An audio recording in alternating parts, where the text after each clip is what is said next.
কাহিনী হলো জবলপুরের রাজের, যে সোশ্যাল মিডিয়াতে আলোড়ন তুলেছিল।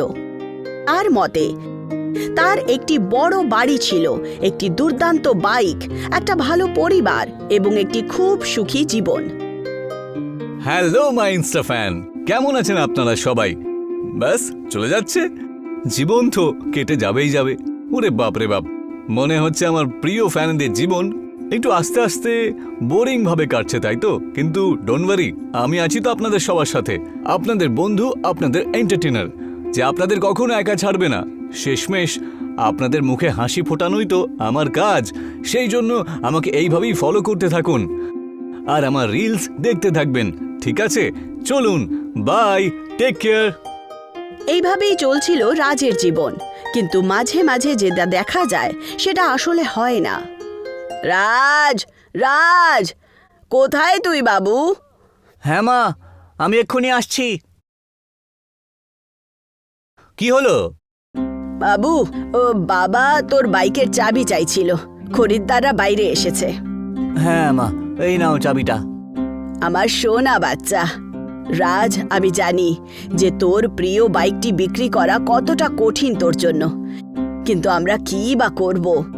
ঋণ আছে, সত্য করতেই হবে। মা, তুমি এরকম করে কেন বলছো বলো তো? তুমি আর বাবা আমার জন্য এই বাইকটা কিনে দিয়েছিলে।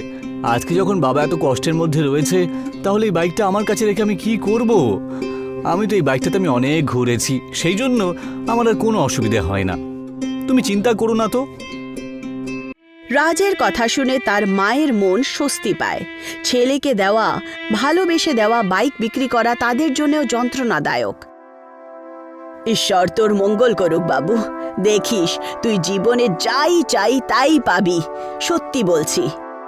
অবশ্যই মা, শুধু এইভাবেই হাসতে থাকো তুমি, আর আশীর্বাদ দিও আমাকে, ঠিক আছে? আচ্ছা, বাইকটা তো বিক্রি করে দিলাম, কিন্তু কাল থেকে কলেজে কি করে যাব? বাসে করে গেলে তো সবাই জানতে পেরে যাবে যে আমি আর এখন বড় লোক নাই। আমার জীবন, সোশ্যাল মিডিয়া সবকিছু মিথ্যে। হায় ঈশ্বর, আমাকে রক্ষা করো। আসলে কথাটা এটা ছিল যে রাজ ছোট্টবেলা থেকেই গরিব ফ্যামিলিতে ছিল, কিন্তু জেলার সবচেয়ে বড় কলেজে অ্যাডমিশন পাওয়ার পর সব পাল্টে যায়।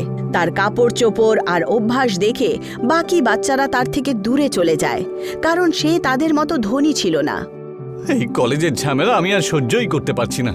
প্রতিদিন যাও, বসো, পড়াশোনা করো, চুপচাপ বাড়ি ফিরে এসো, কোনো কথাই নেই, ভাল লাগে না, আমার দিকে কেউ তাকায়ও না। আর আমি কি যে করি এখন? নিজের একাকিত্ব থেকে বেরিয়ে আসতে সে সোশ্যাল মিডিয়াতে মিথ্যে প্রচার শুরু করে। সে ধনী বলে নিজেকে দাবি করে, পয়সা বাঁচিয়ে বাঁচিয়ে ধনী বাচ্চাদের মতো কাপড় চোপড় কেনে, একটা পুরনো বাইক কেনে আর নিজের জীবনই পাল্টে দেয়। এই কারণে সোশ্যাল মিডিয়াতে এবং বাস্তব জীবনেও তার বন্ধু হয়ে ওঠে। বাহ, শেষমেশ সব ঠিক হয়ে গেছে। কিন্তু কথায় বলে না, মিথ্যে বেশি দিন টেকে না। ঋণের দায়ে রাজকে তার বাইক বিক্রি করতে হলো, আর এখন সে কলেজে যাওয়াও বন্ধ করে দেয়। আরে यार, রাজকে দেখেছিস নাকি? আজকাল কলেজে আসছেই না। হ্যাঁ, সেটাই তো, ওকে আমি কতবার মেসেজ করেছি, কল করেছি, কিন্তু ও কোনো কিছুতে উত্তরই দিল না। না সোশ্যাল মিডিয়াতে কোনো পোস্ট করেছে, কোথাও কিছু গন্ডগোল হয়নি তো আবার? আর হলেও আমরা কি করতে পারবো? ওর জীবন, আমরা কি করতে পারবো? বেচারা রাজ, যেই বন্ধুত্বের জন্য সে সবকিছু করলো, সেই বন্ধুরা তার কোনো পাত্তাই দিল না। এখন রাজ নিঃশব্দে তার বাড়ির দোকানে কাজ শুরু করে, কিন্তু একবার আবার একাকিত্ব তাকে আঁকড়ে ধরে। একদিন গভীর রাতে বাড়ি ফেরার সময় রাজ একটা অদ্ভুত জিনিস দেখে। আরে, এ আবার কি?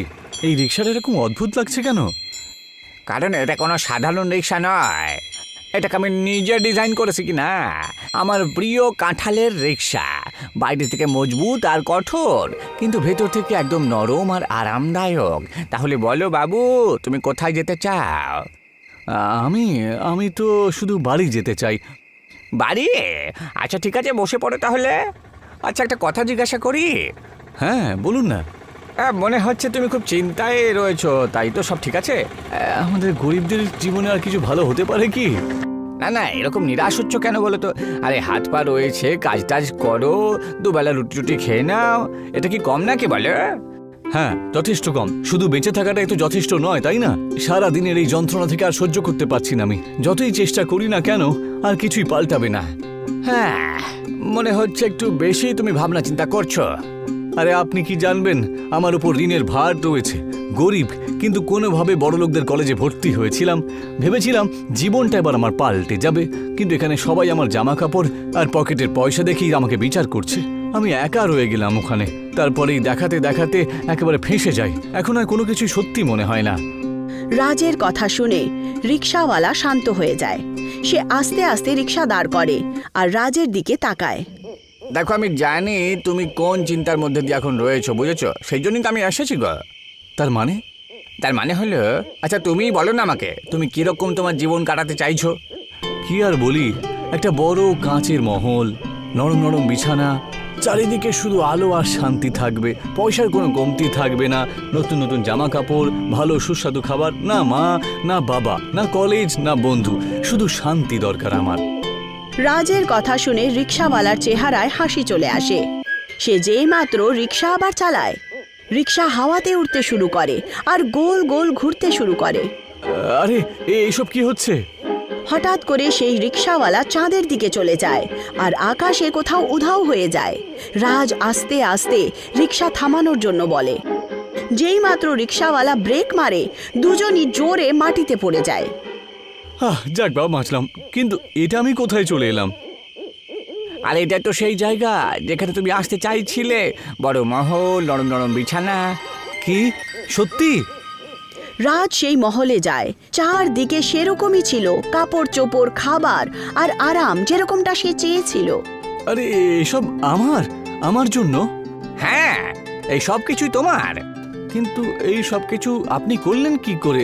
আপনি কি কোনো জাদুঘর? হতেই পারি। আর সে সঙ্গে সঙ্গেই নিজেকে জাদুকর বানিয়ে ফেলে। আপনাকে অসংখ্য ধন্যবাদ। আরে কোনো ব্যাপার নয়, আমি তো আগেই বলেছিলাম যে আমি তোমার জন্যই এসেছি। এখন যেমন থাকতে চাও তুমি থাকো, এই জগৎ এখন শুধুই তোমার। এবার আমি চললুম। রাজ এখন সেই কাঁচের প্রাসাদে সগর্বে বাস করে। তার কোনো কিছুর অভাব ছিল না। বাহ, এই হলো জীবন। দিন কেটে গেল। সেই জগতের চাকাচাকির ভিশরে রাজ হারিয়ে যায়। কিন্তু যেরকম আমরা বলেছিলাম, মিথ্যের জগৎ বেশি দিন স্থায়ী থাকে না। কিছুক্ষণ পর রাজ সেই স্বপ্নের জগৎ থেকে বিরক্ত হয়ে যায়। সে তার মা আর বাবাকে মিস করে। ঈশ্বর, আমি কোথায় ফেঁসে গেলাম? আমার পুরনো জীবন ফেরত লাগবে। আমার মা বাবার কাছে আমি যেতে চাই এখন। এই তুমি কি শুনতে পারছো জাদুকর? আমি বাড়ি যেতে চাই, বাড়ি। তক্ষুনি আকাশ থেকে সেই জাদুকরি কাঁঠাল রিকশা আকাশ থেকে নেমে আসে আর তার সাথেই সেই জাদুকর। আপনি এসে গেছেন। এই দেখুন, আমি বাড়ি যেতে চাই। আমার আসল জীবনটাই ফেরত চাই আমি। আমিও তো এটাই চাইছিলাম। তোমার জীবনে সমস্যা ছিল, কিন্তু তুমি সেটার সাথে লড়াই করার বদলে মিথ্যের আশ্রয় নিয়েছিলে। তুমি তোমার মা বাবার থেকে দূরে চলে গিয়েছিলে, নিজের পরিচয় লুকিয়ে রাখলে। এই সব কিছু তোমাকে উচিত শিক্ষা দেওয়ার জন্য করলাম। আসল বাড়িতে ফিরে যাওয়ার তোমার সময় হয়ে গিয়েছে। চলো তাড়াতাড়ি আমার জাদুর রিকশাতে বসে পড়ো, আমি তোমাকে আবার ফিরিয়ে নিয়ে যাচ্ছি। রাজ তাড়াতাড়ি রিকশায় বসে যায় আর কিছুক্ষণের মধ্যেই সে বাড়ি পৌঁছে যায়। খুশি পাওয়ার জন্য মিথ্যের সাহারা নেওয়া সব সময় লোকসানদায়ক হয়।